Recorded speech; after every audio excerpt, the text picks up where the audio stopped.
Hello everyone, welcome back to SwitchUp and to the episode where we demolish your backlogs. It's probably a bad week to do that, isn't it? Yeah, with the Switch 2 on the horizon. But if you are looking for Switch 1 games, there's some very good deals to be had on the eShop at this moment in time. As we always do with this midweek sales video, we're going from 50% off up until as far as we can to see what's on offer. Yeah, lovely. What are the games on sale this week? Well, let's find out.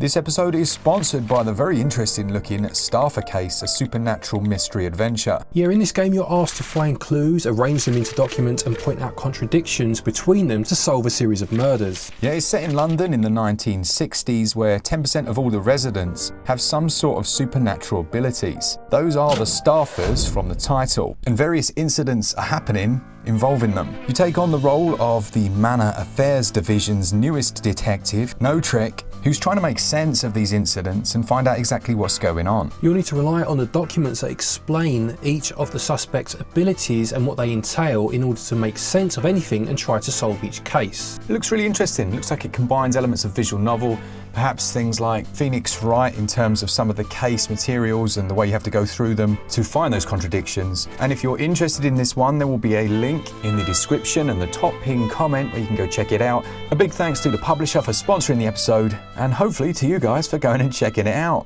Let's start off then with a classic. This is Golf Story, currently at 87% off. This is a sports game with an RPG element to it. A fair few people have played this and absolutely love it. If you've not picked it up though, this is a fantastic price to do so at. Yeah, this is like an insta buy. I think it's like £1. It's about £1. It's not far off that. Yeah. It's very, very cheap and a great game. Even if you're not really into golf, it's more than that, isn't it? It's got a lot more to it than just the sports side of it. But yeah, for this price, up until the 19th of June, so you got a bit of time. Yeah, definitely worth picking up.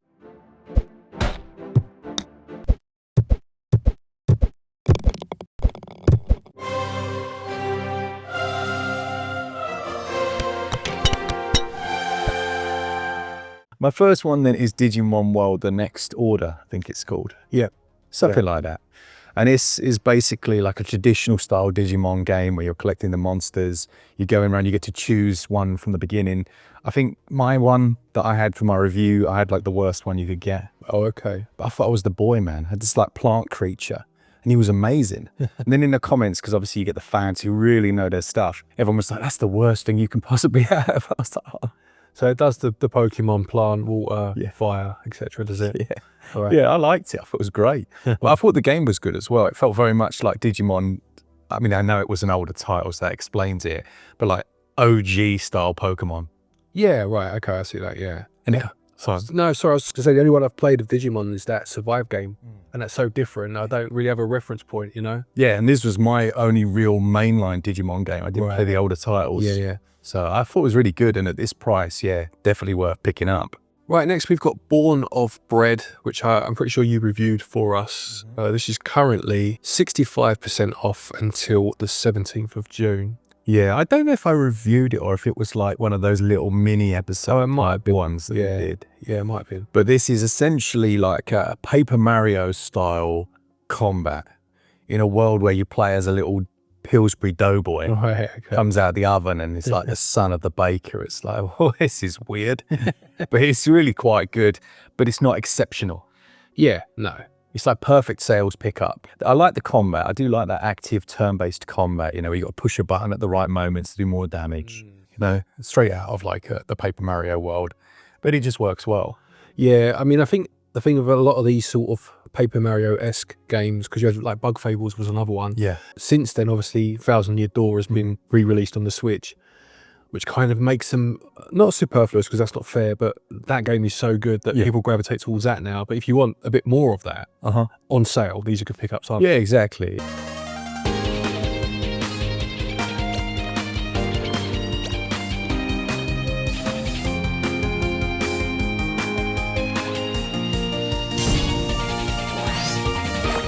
All right, next up then, we've got the legendary Disco Elysium. Now, I wanted to mention this because we're so close to Switch 2 launch. I'm secretly hoping we get a lot of people playing this on their Switch 2 devices.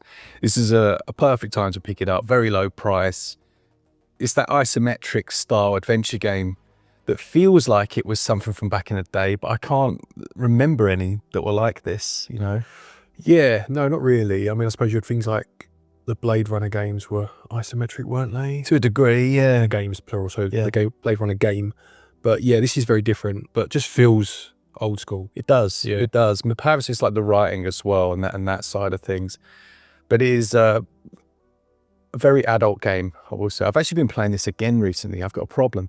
Does anyone have that? Those games that you just go back to? You don't even need to finish it. You just play a section of it. Yeah. It's like comfort food. Yeah, I do, but not generally games like that. They're generally, you know, the arcadey ones. Yeah. That were designed for that. Story-based ones, not so much. But I could understand why, because as you say, it's like comfort food. You just feels like a good way to pass some time, doesn't it? Yeah, and it has that thing where you can make such strange conversational choices. Yes. You know, so you just kind of go in like, I wonder what would happen if I said I that. said that, yeah. And it's like, oh yeah, that's why I didn't.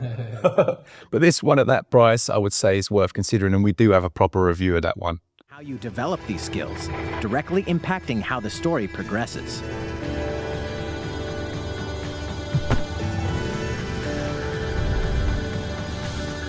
What sort of detective will you become? Okay, we then got Sword of the Vagrant at 80% off, again until the 19th of June, I believe. This is an action RPG with a hand-drawn art style. I enjoyed this one. I picked this up physically. And there were some irritating moments, more around the platforming, the combat. But on the whole, again, for this price, definitely worth considering. If you like kind of vanillaware type games, I've been playing another one of theirs recently, Odin Sphere. That did look good. Yeah, on the PlayStation 4. It's similar to that, if you know what I'm talking about, those sort of games, Muramasa, that sort of thing. Yeah, it's a fun little game, not quite as polished as those. But again, what did I say, 87% off? 80% off, sorry. Yeah, definitely worth it for that. And just one that doesn't, I haven't seen go on sale as often. Yeah. Yeah, I think I have this one on Steam. Right, and it's okay. Yeah, it's a good game.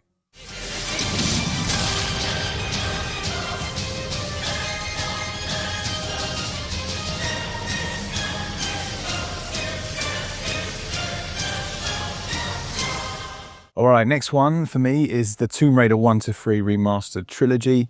It's funny with these types of things, isn't it? Because you play them and you have these such rose-tinted glasses of what they were. Yeah. And then you see the original and you're like, oh, okay. Yeah, that was pretty damn janky. And then you can switch to the remastered visuals. And then you have this weird moment where you're like, I still prefer the old style. Yeah, because it was built with that in mind, I suppose, wasn't it? That's what it comes down to. You know what it is? It's like some of the older stuff had real character, you know, had a real personality, and a lot of that came from that limited palette, I guess, in terms of their 3D freedom. Yeah. And then the new stuff doesn't have that, and it doesn't. It loses so much in translation. Yeah, I think you're right, actually. Yeah, I think if you completely remake a game, it's different. Yeah. But if you do one of these remasters where you update bits, but you're limited as to how far you can go, Yeah. it kind of shows, doesn't it? It does, and it's funny actually because the controls were always so bad, like terrible, and they've updated the controls, but those controls were actually tied to the platforming, so that, you know, yet there were certain things you had to do in a certain way. And then if you try and do the tutorial of these games with the new modern controls, it like didn't work. Yeah. So there was a few areas where it was a bit like, oh, come on, man. The only negative about these really, because obviously you can just play with the old controls, I think, is that they took some poster out of Lara's locker room or something like that. Oh, right, okay. Someone was upset about that. But the games are fine. Yeah, that price worth picking up. Nice.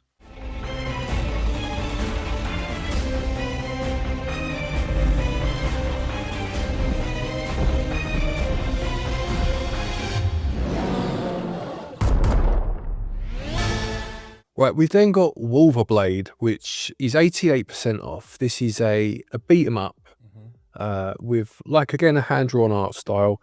I don't think this one has been on sale for a good couple of years.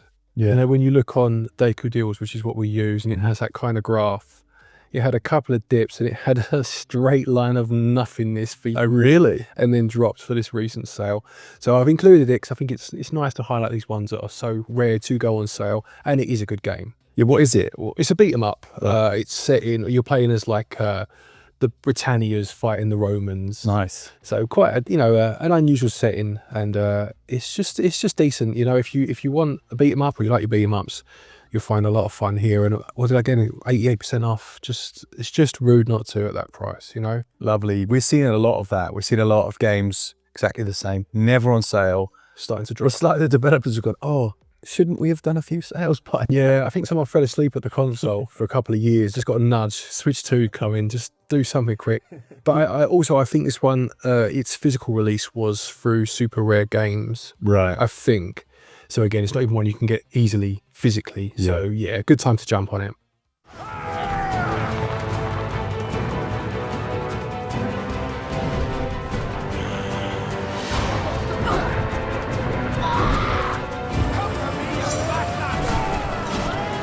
All right, next we've got the lowest ever price on Souldiers. So Souldiers, yeah, very clever name that. Yeah. But this one, you choose between one of 3 different protagonists, and it's a Metroidvania.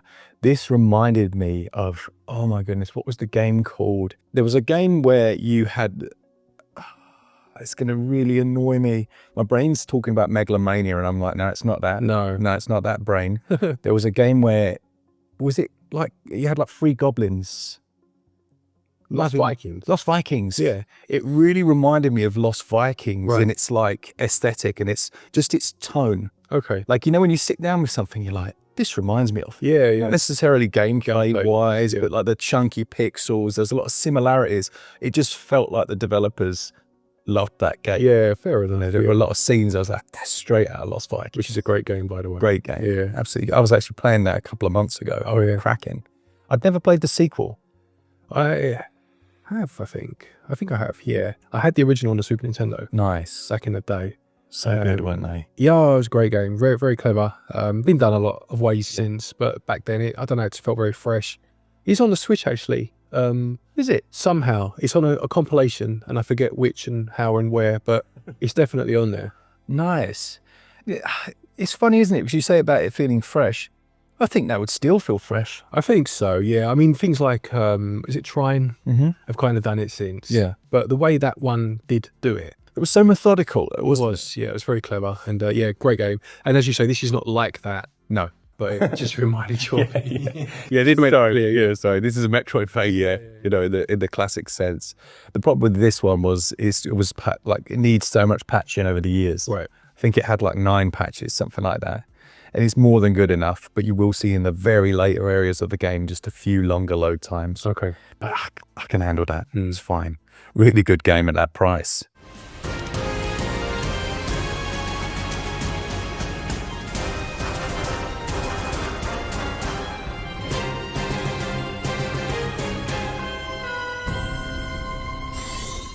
The penultimate game then is the XCOM 2 collection, 85% off this one. Yeah, I mean, there were a few games that you could have chosen. You had Bioshock and whatnot on sale as well. Went for XCOM. Yeah, great game, tactical gameplay. I know this is one you really enjoy, isn't it? I love the XCOM games. They're amazing. They've stayed pretty true to the original. So you place down your base, build up your troops, get new gear, research technologies. I loved that. I always loved this as a kid. Like if you found like a sectoid corpse or one of the aliens, you could like bring that back and then research its tech and then use their gear for the next one. And you'd name all of your people and they'd get killed and you'd be like, nah, man, I'm reloading. This is really upsetting. I don't know why I do it. I always name it after like all of my family. Yeah, no, that's I shouldn't do that. no, exactly right. I remember like in Cannon Fodder back in the day. Yeah, Jules and Job. Yeah, and then they fell and it was very sad. You used to do the memorial. Do you remember? Yes, I do. Doom, doo, doo, doom. You're like, oh no, that's really upsetting. Now there's a game that could do with some kind of like re-release. I'd love to see Cannon Fodder come back. Yeah, I had that on the Super Nintendo as well, although I played it most when I was younger on the Amiga, because my cousin had it on the Amiga. Yes. I bought it later in life on the Super Nintendo, but yeah, digressing, but great game. They wouldn't even need to do anything fancy. Just stick the game out in widescreen. Yes, please. As long as they didn't, if they were to ever remake it or re-release it, just don't modernize the graphics. Yeah. Keep it those little sprites that you cared so much about. Good game. Really good. What game are we actually talking about? XCOM. XCOM. So this is one that I think would be worth potentially picking up on a sale before the Switch 2 releases. If they don't update this one for mouse mode controls, Yeah, exactly. Yeah. like it would just be perfect for it. But yeah, this one, XCOM 2, you should have it anyway, but if you haven't, definitely pick it up. We do have a review of that on the channel. The last one then is Red Faction Re-Mars-tered. There's been a few puns in the titles in this one. Do you didn't realise it says turd at the end of that one though? I didn't until you just said it. Re-Mars-tered. It's not a turd, it's a good game. It's a third-person action adventure game where you're looking for your long-lost brother on Mars. Like, this combines a lot of the things I enjoy. Blowing stuff up. Yep. Mars. Turd. No. Yeah. No, it's just, it's so far beyond its time, this game. Like the Red Faction always was. Like, when they made their Geomod engine and you could blast through everything, people were like, wow. I remember having that. Was it PlayStation 2? Red Faction was PS2. I had it, yeah. And it was like, wow. Yeah, he could blow through walls, like you say, and stuff. And yeah, because in this one, like, everything is destructible, isn't it? Buildings, but not the environment. Oh, okay. The terrain isn't destructible. Right, okay. Which was sad. But the buildings were incredibly destructible. Yeah. You know, you could drop a bridge on a load of moving cars and it was like, just pucker. Yeah, this is a really good game, and it has seen a lot of sales. I think it's almost seen too deep a sale that this one might not go as high on the list of like Deku deals, because it's not its lowest ever. Yeah. But still, like £1 or so, certainly one to add to your collection, and it runs well on Switch 1.